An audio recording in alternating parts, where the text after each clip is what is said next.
Yun, musta ka moto friends? At nagbabalik ulit. Quick or long vlog na naman to. At share ko lang sa inyo yung mga parts and accessory ng Honda Dio 110 2021 ko na binili ko pa isa-isa. And then, yun nga, share ko lang sa inyo. And yung iba dyan is papa-install ko na.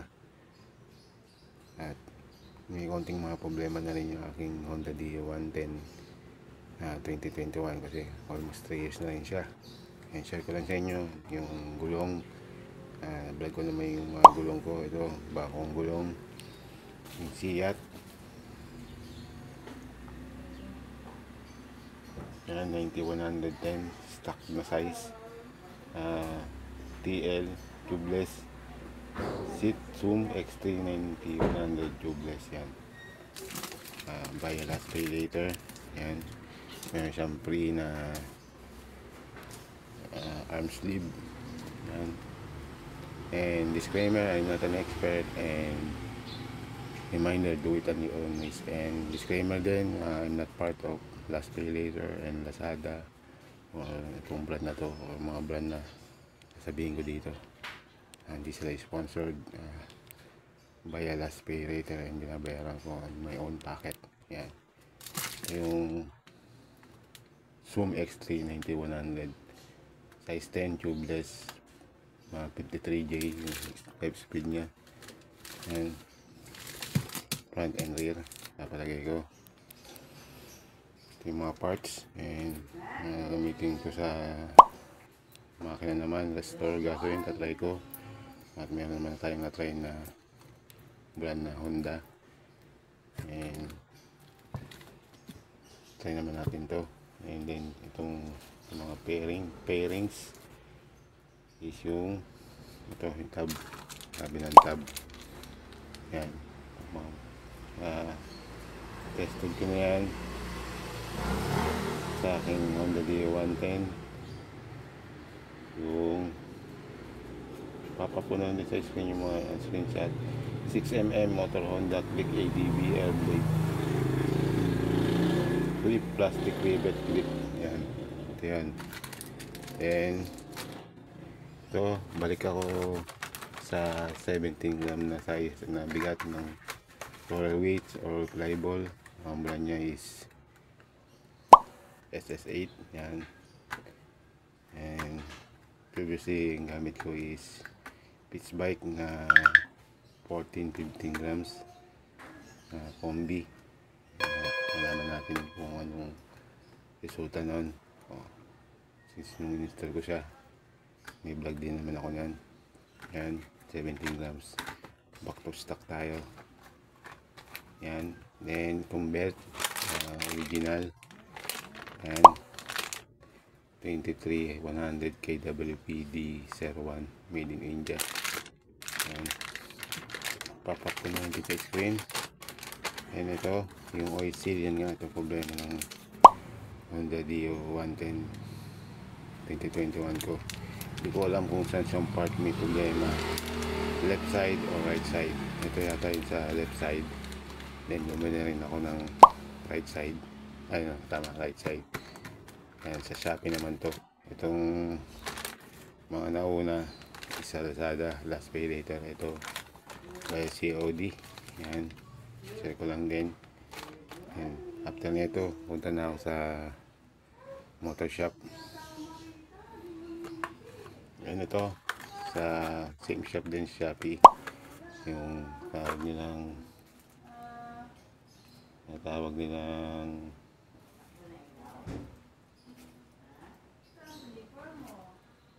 starter relay backup. Wala namang problema sa ngayon, pero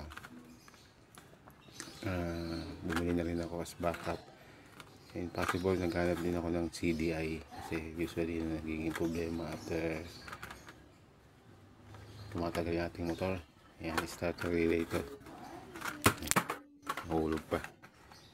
Then ito yung una kong binili, yung sa tinatawag nilang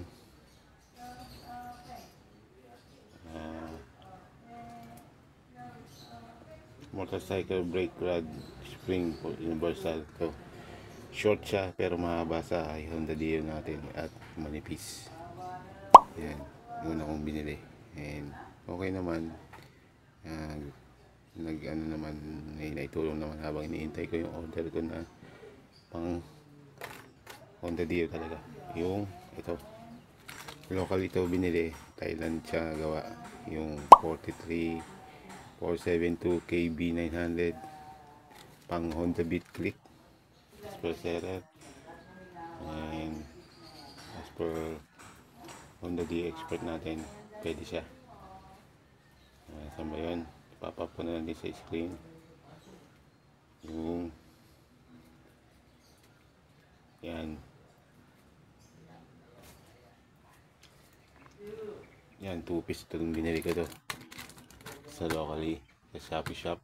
Yan Honda Dio 2 piece Honda genuine spring rear brake arm. Yan. Then umaya na rin ako kasi kinakalawang to eh. Diba yan yung ubo. Ito yung sa Indonesian nasa ko ito binili. And pang ano din to, rear brake ano din to, rear brake. Yan, spring rear brake arm Honda Matic Beat Vario. Yan. Pang Honda Beat and Honda Click. Hindi ko na alam kung ano mas makapal. Parang mas makapal ito Indonesian. Yan mas makapal yata. Hintayin natin kung anong mas maganda. Kaya bumili na ako ng 4 kasi usually ito yung na ano ng baha and ulan araw. Papapano din sa screen. Ito yung itong tawag nilang sa front fork natin sa Honda Dio natin. Yan, India. At maraming salamat sa panonood at pagabang na aking mga video. Honda genuine pivot cover for Honda Dio. Yan, short separately, hindi siya pares. Yan, kulang ko na lang dito yung muffler cover na original. Wala pang budget. Ito na yung mga accessory na ilalagay ko sa aking Honda Dio. Ito yung cellphone holder. Yan, hindi ko na alam kung magpipit sa aking side mirror. Tatawag dyan na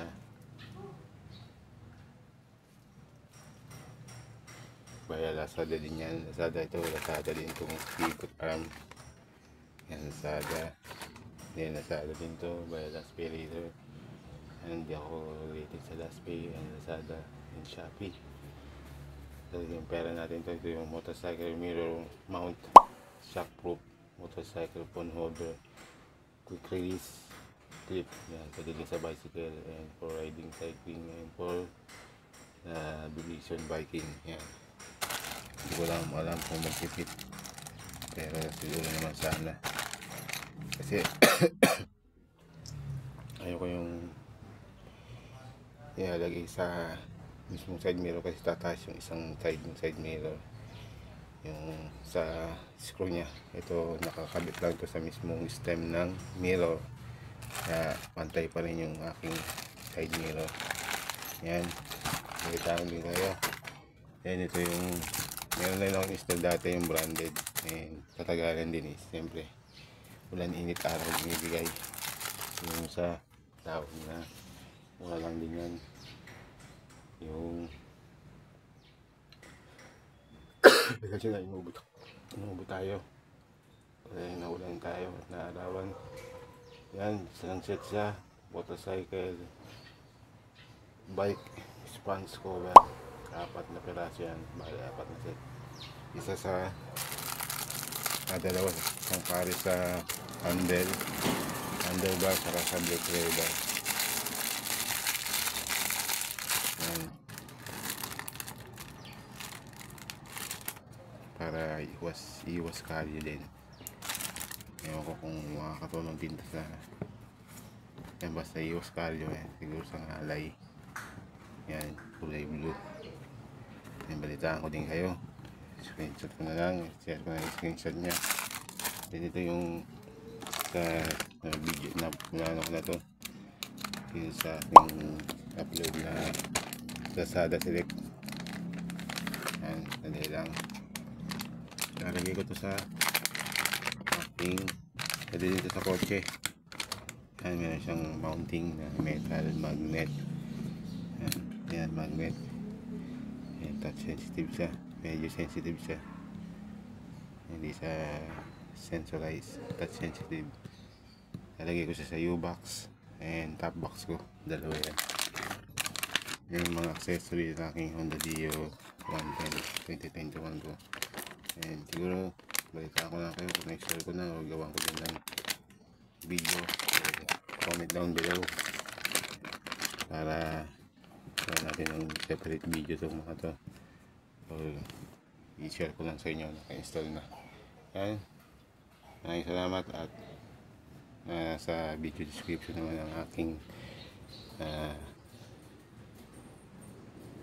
PayPal and Gcash account. Yan ang mga i-install ko sa aking Honda Dio 110 2021 ko.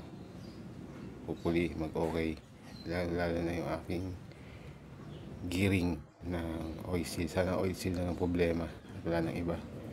And by is pa-check ko na rin yung carb nya kasi namatay na ako. Hindi ko pa pinapagalaw, stock setting pa siya. Wala na siyang idle na matagal. Minsan okay, minsan hindi talaga siya nag-idle. Kaya nandito na lang. Maraming salamat at balitaan ko na lang kayo sa sunod or other vlog. Yan, salamat sa panonood at pag-abang ng video.